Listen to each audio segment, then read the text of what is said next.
Continue the Phillies talk. Let's go to the Barb's Harley-Davidson Sports Hotline and welcome in the 2008 World Series Championship manager. He's now in the Philadelphia Phillies Wall of Fame. Let's welcome into the locker room Charlie Manuel. Good morning, Charlie. Good morning, Bill. How you doing? I'll tell you what, Charlie, I'm ecstatic because for the first time in quite some time, Charlie, it's August, and I'm listening to the Phillies when I'm sitting on the beach. Yeah, it's good. I want to tell you something. I'm excited, too, about it. I think the race is definitely it's right there for us. I mean, we got three teams. Actually, when I think about them, and the talent-wise and also the ifs and the ands and all this, if one of them was to put together a winning streak, right, like right now, say, and move ahead a little bit, it might be different. But right now, the race is, I call it dead even, and also we got three teams that's just about even.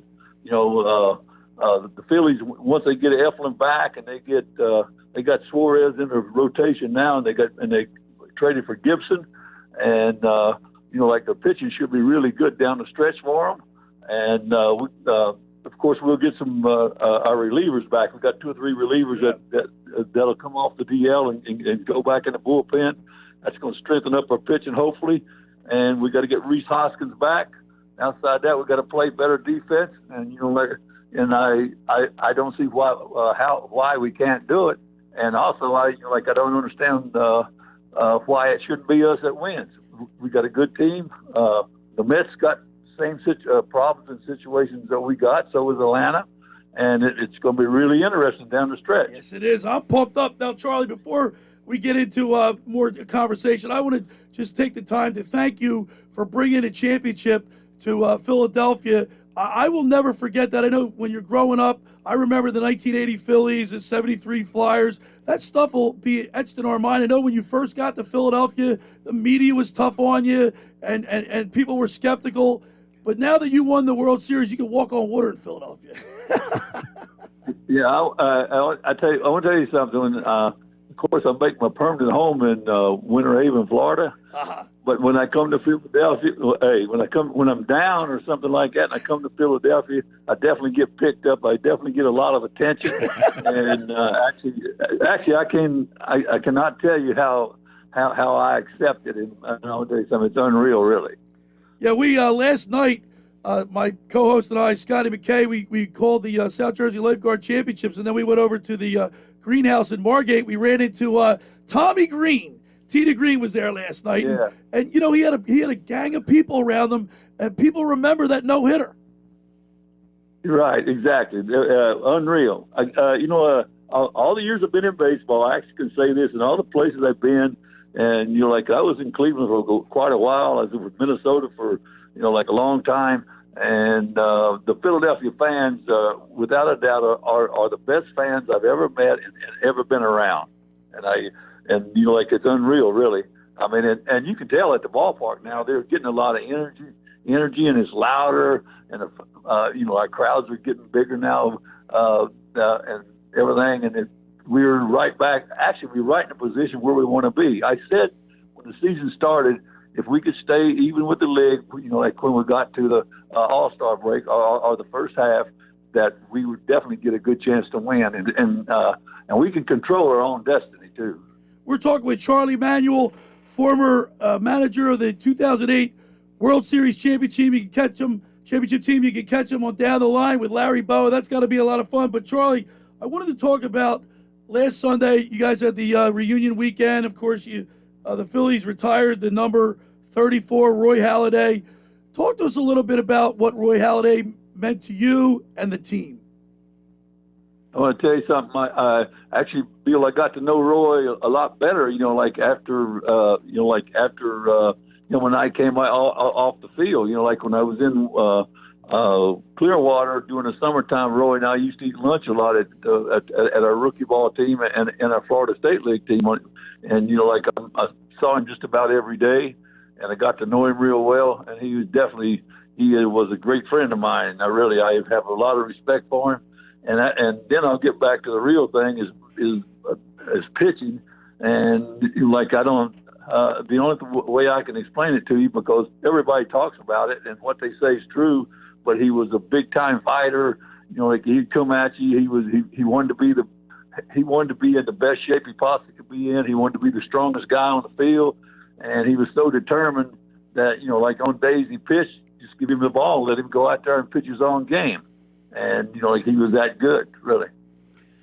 Hey, Charlie, that's great. I know you're a big fan of this, but how important do you think, Billy and I talk about this all the time in sports, about the team camaraderie, guys bonding together, and that's created success for a lot of teams in the field. How important is team camaraderie in baseball, and does this team have what it takes and to not only to make the playoffs, but to do some damage when they get there? Yeah, I think, you want to say some camaraderie is definitely very important. You know, like the chemistry and camaraderie on a team is, you know, to me, you know, like if you really want to know the truth, I don't like a lot of people in the clubhouse. You know, like I never, you know, like I always wanted to stretch, although stretching, you know, like at practice time, you know, like that's not what I call a professional stretch. But the guys are out there together and they mingle together. And during the season, you notice how teams change, they improve, and also they'll improve their energy level and their laughter and their togetherness. And I say that comes from, you know, them being around each other a lot. And I used to try to keep our team around each other as much as possible. And I think that definitely builds that winning attitude and culture that you want in the clubhouse. We're talking with Charlie Manager, 2008 World Series champion, the manager. Talk about Carlos Ruiz and the relationship with Roy Halladay. I know the battery is pretty important, but it seemed like those two had a special bond. Yes, you know, actually, you know, like when Ruiz came through our minor league system and got to the big leagues, you know, like he was kind of, hesitant, backward, you know, like kind of, not sure of himself. And Rich Doobie and Mick Bilbar, our coaches, they used to tell me all the time, just keep giving Chooch a chance. You know, like this guy's a good catcher, and he could block the ball, throw, and stuff like that. But when we got Roy Halladay, and we had Roy Halladay, Hamels, Moyer, Cliff Lee, and those guys, they really liked throwing to him. And I think this gave Chooch a lot of, it gave him a lot of energy, and and actually, and he started studying the game real well. And I think that they kind of taught him how to call the game. And to me, Chooch at one time, him and Molino, the guy in St. Louis, they were the 1-2 catchers in our league. And when Chooch is having a good season hitting, you could argue that actually he was better. And I think our pitchers, especially Roy, and the way that he gave him a lot of credit and everything, I think that helped Chooch be a good big league player. There's no doubt about that. It takes two to work really well together. Charlie, you've got 1,000 wins as a manager. But one of the big things you've always been known for is working, getting into get to that batting cage and watch these guys hit and working on their swing. Bryce Harper, to me, and I'm not a baseball swing coach by any means, he seems to pull out of his swing at times. And when he does that, he's not productive in getting the ball. When he seems to stay in his stance, he seems like he's driving the ball a lot better. Why does a player like that of his stature do that, and how do you correct it? I think I think that's wanting to hit a lot. That right there is what I call control your adrenaline, and also self-control. I think that when he does that, he wants to hit the ball too hard, and he gets a lot of tension up around his shoulders and his chest. And this right here, he swings so hard that his front side has to come out.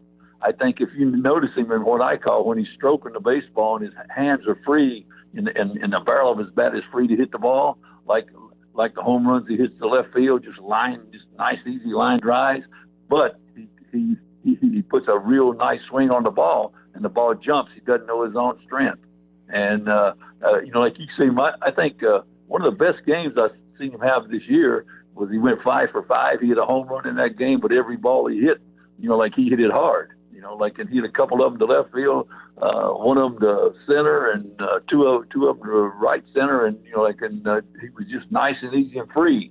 The more free he gets, the less tension he puts on himself.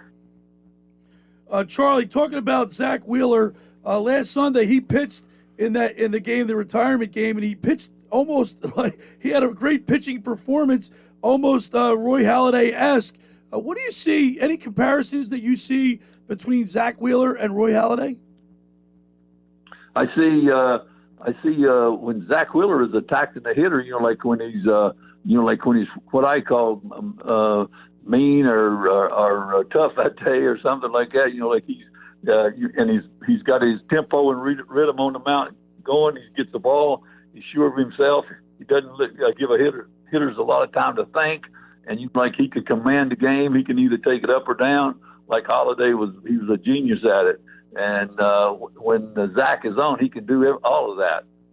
Last night he got hurt a couple times by a couple of home runs and bad mistakes on defense.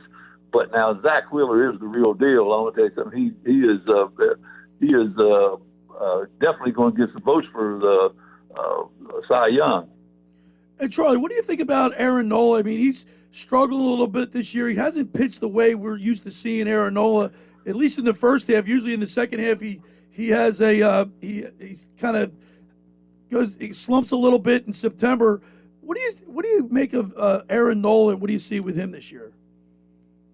Yeah, well, he's been a little inconsistent, with commanding the baseball. If you notice, when he's got his what I call his real good breaking ball, and the last 2 or 3 times out, he's getting it, and I think that his breaking ball is what sets his pitches up. He when he's getting his breaking ball over his fastball, it looks a lot quicker. And I think that he is getting ready to finish the season strong. I think he studies his pitching a lot, and I think he knows what to do. And also too, he definitely has self-control. Like I was talking about, the adrenaline and when he is on, he's as good as it gets. But now. He's been a little inconsistent this year, but I look down the stretch. I look from here on out. I definitely look for him to be real tough. Well, he seems like a competitor, and that's something that competitors will find that way. Edge. Charlie, who you just real competitor, a very good competitor, and also condition-wise, he's top notch. He does a lot of work. Was there someone in your career that you met early on that influenced you to be a manager, or someone that you wanted to emulate yourself to be like? I don't, I never ever, but really, if you would have knew me as a player, I never ever thought that I would be a coach or a manager. Right. And, but now one day I was sitting in a dugout, Dodger Stadium, and I was a pinch hitter. And for some reason, Walter also liked to sit beside me during the game. And he's real quiet, a very mannered guy, but he's real tough.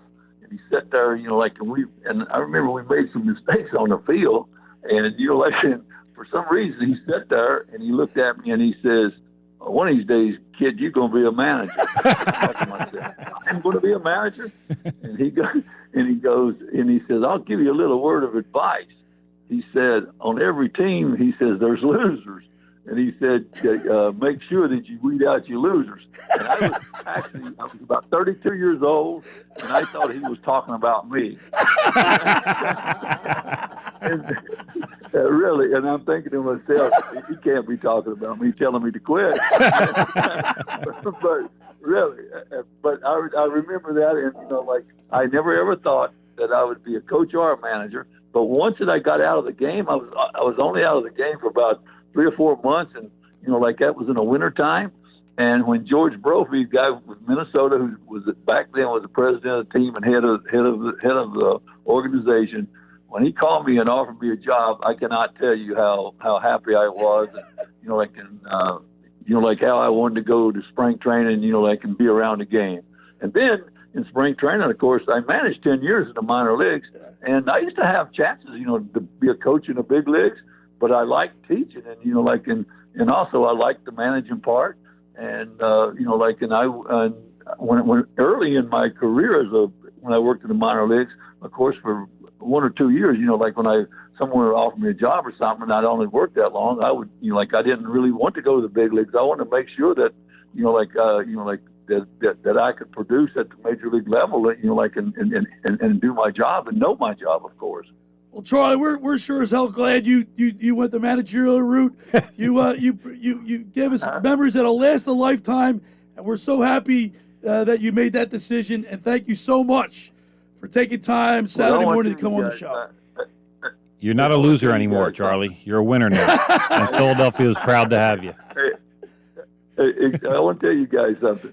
Like how you feel about me is basically how I feel about all the fans and like people involved in baseball. Believe me, that's kind of how I feel. I feel very lucky, and I feel that I'm very what do you call it? It's a kind of an ease to me that people give me the attention they do, and and it's actually, like I said, I don't know how to explain it to you. Well, Charlie, we really appreciate it, man. Thank you so much for the memories, bringing a championship back home to Philadelphia, and have a great rest of your weekend. Yeah.